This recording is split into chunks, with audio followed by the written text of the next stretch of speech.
All right, my lovelies, it has been quite a long time since the last time I did a pick-a-pile. Life got in the way, but that's what happens. You live it, stuff comes up, you deal with it, you move on. So I decided I'm about due to come back and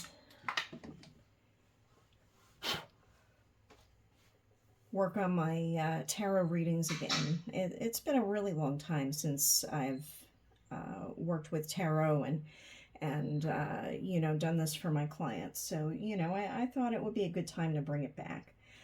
My husband and I recently moved. We had a lot of big new starts, and I know things are pretty crazy in this world right now, but it doesn't mean that you need to get caught up in all the things that are going wrong. It's okay to look at the bright side of things, look at what's going right, and accept and embrace those too. I'm not saying to ignore especially those who are affected by some of the not great things going on in this world right now, but it doesn't mean that you can't also have an appreciation and joy for life. Anyway, enough of my rambling here. So pile number 1, we've got the Sun. Pile number 2, we have Capricorn. And pile number 3, we have the Moon. And I just realized my light has been off this whole time. Excuse me, let me put that back on for you guys. Make it a little easier to see here. All right. So I already actually drew the cards in advance, and I'm kind of amused by how things turned out here. If you picked pile number 1, but you also felt drawn to pile number 2, it wouldn't surprise me. And I was very surprised by what came out in pile number 3, but let's do this one at a time here. Come back to you. Now, the reason I usually draw my cards in advance is just because, I'll be honest, I'm slow when it comes to shuffling. I am not a Vegas shuffler.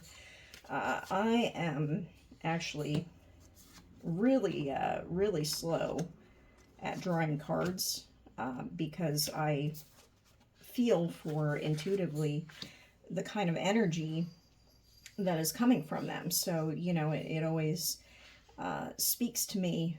I can feel the energy of the card that matches that pile. So it doesn't mean that every pile is going to resonate with everyone. Like, not everything in the pile is meant specifically for every person, because these are general readings. So, energy is fluid, and sometimes the message that you get may only be part of what was in that pile and not the entire thing. Anyway, let's get going here. So, first of all, if you chose the Sun, we've got the Queen of Pentacles in reverse. We've got the Bear. We've got the Lemming. We've got the Sea Otter. And then we have self-interest and wrath. And it's really kind of interesting to me that we've got the number 45 and then 54 here. This sort of dichotomy going on. So with the Queen of Pentacles in reverse, that basically means that you are focused really heavily on money things, your prosperity, but it may be blocked right now. You may be having a hard time holding on to the things that you care about.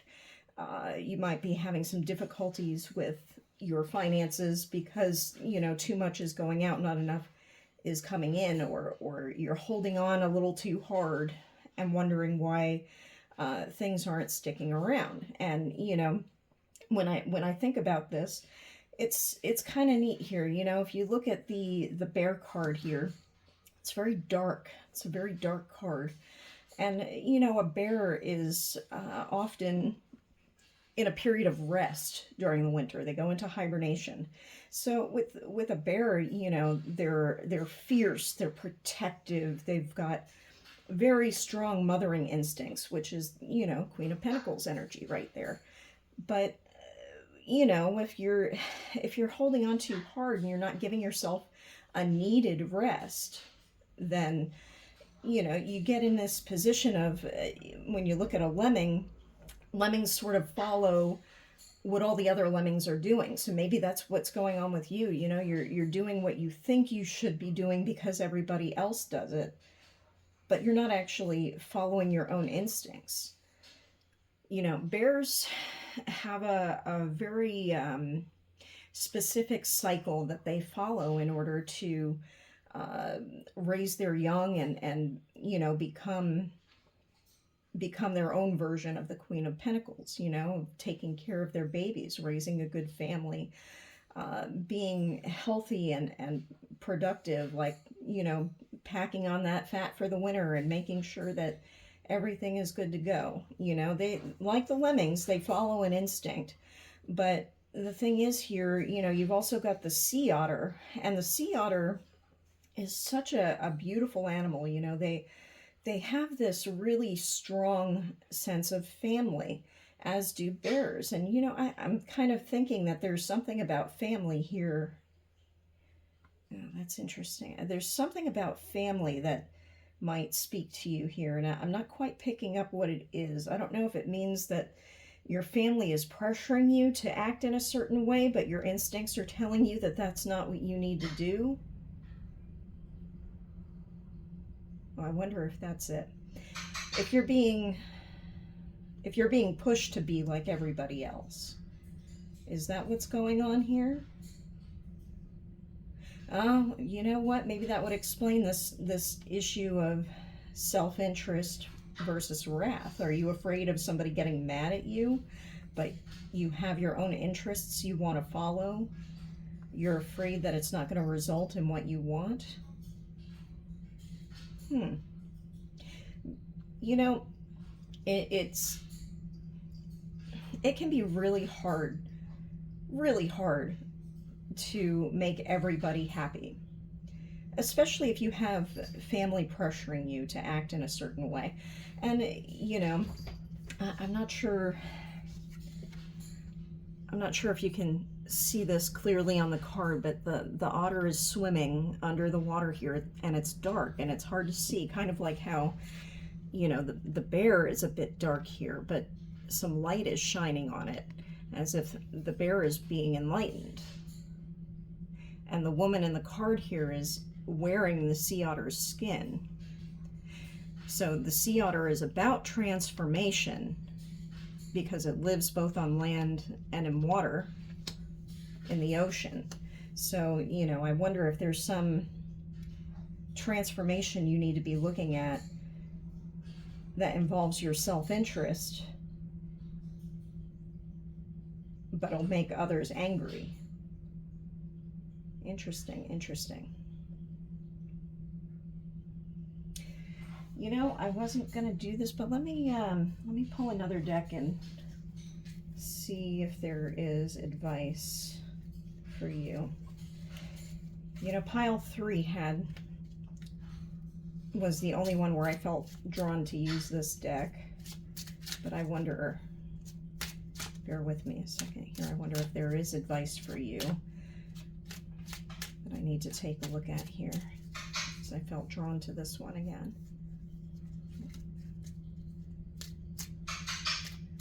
What advice for those who chose the Sun?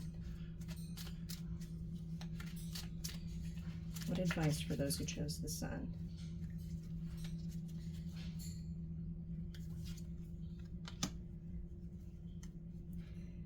"27 is alone for a quiet pause.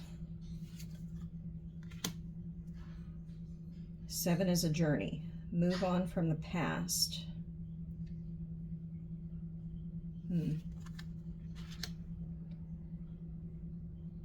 4 is a birth of a baby or your art." Interesting. Because I was talking about family and how important family is with the sea otter and the bear.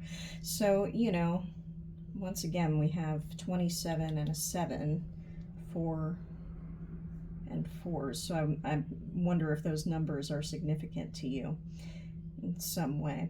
So, you know, what I'm picking up here is that you might have something that is holding on to your attention, an idea, a concept, something that you wish you could be doing that's just been pulling on you, and it's been holding up your attention. You know, that's that self-interest at work. But you're being advised to take some time to sit back with your own thoughts, you know, nobody else in your ear telling you what to be thinking, including me. I mean, if you're listening to pick a card readings, then obviously you've got something going on where you're looking for answers. So I think those answers are within you, you know, and once you take that time, you know, meditate on it, think about it, give yourself a break, and then I think whatever is going on, you'll have an answer. That birth doesn't necessarily literally mean you're going to have a child. It could just be the beginning of an idea, the beginning of a concept, the beginning of a new venture. You know, whatever it is, whatever this is, whatever that self-interest is, it may be that you need to weigh the pros and cons of what the reaction will be, and then embrace whatever decision you make and stop waffling in this in-between area, because otherwise you're just going to continue to be stuck in this sort of limbo of not really being happy with what you have.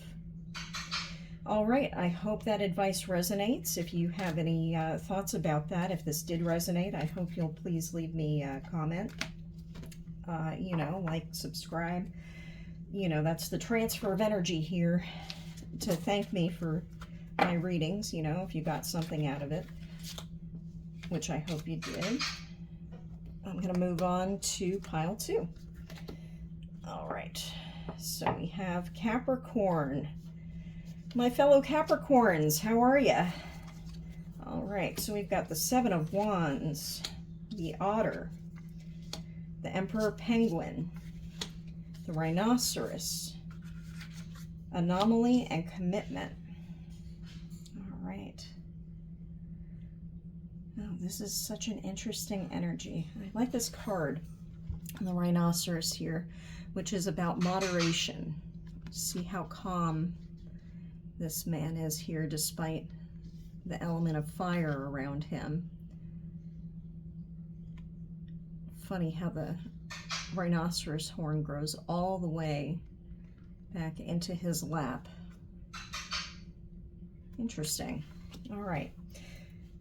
Especially funny to me because we have, you know, I felt moved to change my tarot cloth to something that has a very watery kind of energy, and we have the Otter and the Emperor Penguin, which are also very watery energies here. Just very very weird, very interesting. So the 7 of Wands, you can see this here. So you have this girl who is just very calm. She's staying in her lane. And then you've got all these wands coming at her and trying to attack her, and she's just not having it. You know, there's nothing going on here that's bothering her. And it's kind of funny because, you know, when you have people coming at you and well, why are you being that way? Why are you doing this? And then. You know, sometimes it can be really easy to get caught up in that kind of energy. And I think you might have some people who are coming at you and being like, you know, they don't like something you're doing. They don't like your hair. They don't like the way you dress. They don't like the fact that you enjoy tarot and spiritual things. Like, okay, whatever, just get out of here. So, you know, I'm really interested in how we have the otter, which is generally a very peaceful animal. You know, it's, I don't know if you're like me, sometimes I like to watch cute animal videos on YouTube, and I always find it adorable when they're, you know, you got a pair of them holding hands and floating together, even in the roughest seas. You know, they have so much affection for each other, and it's just so sweet, you know. They're very stinky animals too. I don't know if you've ever been to zoo or aquarium that has them, but funny creatures, really, really utterly adorable. And anyway, I digress. And then you have the emperor penguin, which is also an animal of the ocean. And, you know, you have an emperor here. Emperors stand in their power. It's the same thing with the Seven of Wands. And, you know, these penguins are also very strongly family oriented. Actually, you know, come to think of it, is it otters that also bring their mates special rocks or pebbles? And penguins, when they're trying to win over a mate, they also give a pebble to their prospective love. I wonder if somebody is trying to win you over and give you a sign of their affection, and you're just not having it. Wouldn't that be funny if that's what's going on here? But I thought it's so weird because you have this anomaly here, but you also have commitment. And look at this, the crows are giving each other blueberries in this card. Huh. So is somebody trying to, because look, the otter and the penguin are both looking in the opposite direction of the girl. So I wonder if somebody has strong feelings for you, but you don't exactly trust it. You think it's weird or there's something off about it, when in reality somebody's trying to show you commitment. This is such a weird one. Like, do you feel like you have a lot of prospects coming at you, go, hey baby, want to go on a date? And, you know, you're just like, I don't want it. Or maybe you have people who are trying to go into business with you. Maybe you have a really good idea, something that you're very passionate about, and you feel very strongly, you know, that this is your space, your idea, your, you know, it could even be at work. You know, maybe you have people at work who are trying to, you know, get into your energy and you know, enjoy the fruits of your labor in some way, and you're just not having it. You're just being completely at peace about it. But the rhinoceros again is about moderation. So, you know, there could be a little too much of being focused on whatever this commitment is. Maybe you're a little too much in your head about whatever commitment you have. You know, you're whatever strange thing is going on right now, whatever is out of the ordinary, it may not necessarily be so bad to let it in. It could lead to a future commitment, or even, you know, potentially be something that brings a little more fire into your life, as long as it's in moderation. I don't necessarily think that whatever this is a bad thing. You know, again, out of the ordinary, it might seem a little strange, but I don't think it's a bad thing, whatever it is. I'm curious about it. Let me know if that resonates. Let me know if that resonates. I'd really be curious to hear more about that story, what that is. All right, let's move on to pile 3. So if you picked the moon, oh my God, this is such a pile. Okay, so I swear when I drew this pile, this was the weirdest energy. So we have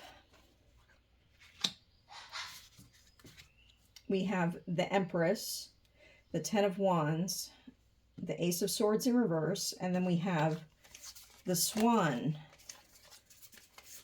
The Swan. I'll come back to this. And The Swan. What the heck? What the heck is going on with this pile? I am so curious. All right, so we have Swan, Swan, Swan. We have a tardigrade. We have a lynx. We have number 6, Bond. Number 17, Exposed. We have Fulfill, and we have Destiny. My gosh, there's so much going on here. So when I pulled these cards, I meant for this to be a really, quick and dirty, just bang it out real quick kind of reading. I have so much energy coming off of these cards. It's ridiculous. So first of all, we have the Empress. So the Empress is strongly in her power of creation. She creates the world. But then you have the 10 of Wands. So 10s are generally a completion of the cycle. You go 1, 2, 3, 4, 5, so on. So whatever this cycle is that you were building, something that you were creating here, whatever this creation was, it looks like it's a cycle that's coming to a close. But then you have the Ace of Swords in reverse here. So, whatever's going on, you're really up in your head about it. But what's really beautiful here is you have these swans, and swans are creatures of beauty and grace, and there's just something so friggin' fascinating about them. So one thing I'm going to do here is let me see, only 2 of these decks have descriptions about the animals, and I don't really know much about the tardigrade, so I'm going to pull that one up real quick and see what that says, and then I'm gonna sort of circle back and come to the back to the swans real quick, because I want to see.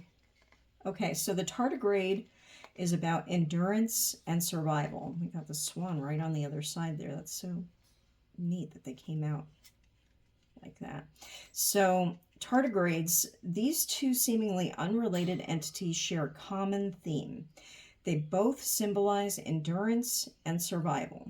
Tardigrades can withstand extreme temperatures and radiation exposure, while hosts are low-maintenance plants that thrive in shade. Both are resilient and persistent, and have an innate ability to survive no matter what life throws at them. An invitation. You are resilient, but sometimes we need reminders.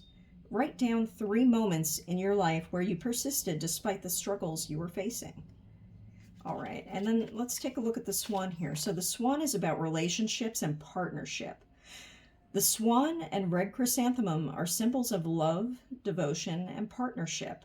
The swan is a symbol of grace and elegance, while the red chrysanthemum represents a strong sense of loyalty. When these 2 are combined, they create a beautiful way to express your commitment to your partner. An invitation. What would your life look like if you allowed yourself to be more open and loving with those you have relationships with? So interesting. So I wonder here, we have the Empress, but not the Emperor. So are you having a hard time? Are you walking away from a relationship that you built and all up in your head about it? I wonder if that's what's going on here. Because the lynx here is about secrets. And there's a girl in a mask here below him. So I wonder, are you keeping a secret, or was a secret kept from you?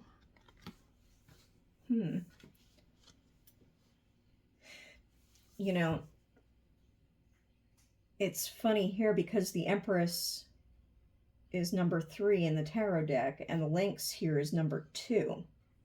So I wonder, did a secret come out that made things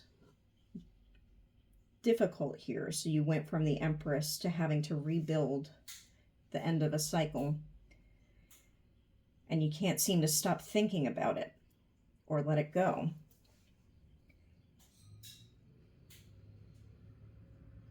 Were you trying to stay blind to it? Just look, the swan card of beauty, the number 20, the girl has a blindfold on.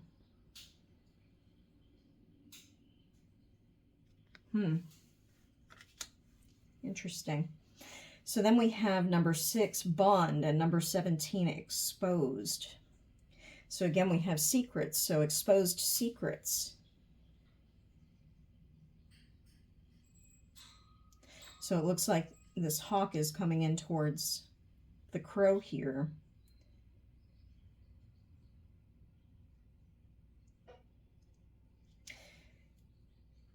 I think your heart is still in whatever this relationship is, even if something about it hurt you. But then you have fulfill, trying to satisfy every need for each other, and destiny coming together in perfect divine timing.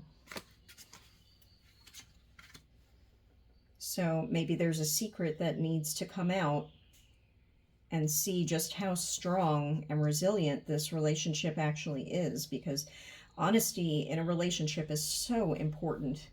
You know, people can very easily lose their trust, and a bond can be broken if that secret comes out in some other way. Like this doesn't feel like the relationship will weather the secret being exposed if it isn't something that you can get out of your head about. Now, I'm not sure if it's your secret or the other person's, because I feel like there could be two different stories here. This really could go two different ways. And it isn't necessarily a lover. It could even be just a friend, a parent, you know, if there was something that you were building, but you still have love for them, you know, you may be afraid that if whatever this is comes out, that there will be pain, that you won't be able to weather it, or that they won't be able to. But the tardigrade is here, so you know that's really, that is that sign of strength and resilience. And you know, swans, the fact that these two came out together side by side, when I drew these different piles, I mean, you know, I think it's really, it speaks to how, you know, swans mate for life. They make such a beautiful pair, and they stick together, and they have a strong family dynamic. And it could be whatever it is, you know, you might be afraid that, well, those swans will be alone if this comes out, but I don't think that's the case. Now, there is another story here where it could be there is a secret that will test your bond with somebody. Maybe you recently found out, or you're going to find out in the very near future. And once that secret is exposed, something is going to change. You know, you're still going to have love for this person, very much, if that's your story. Very much. Like, man,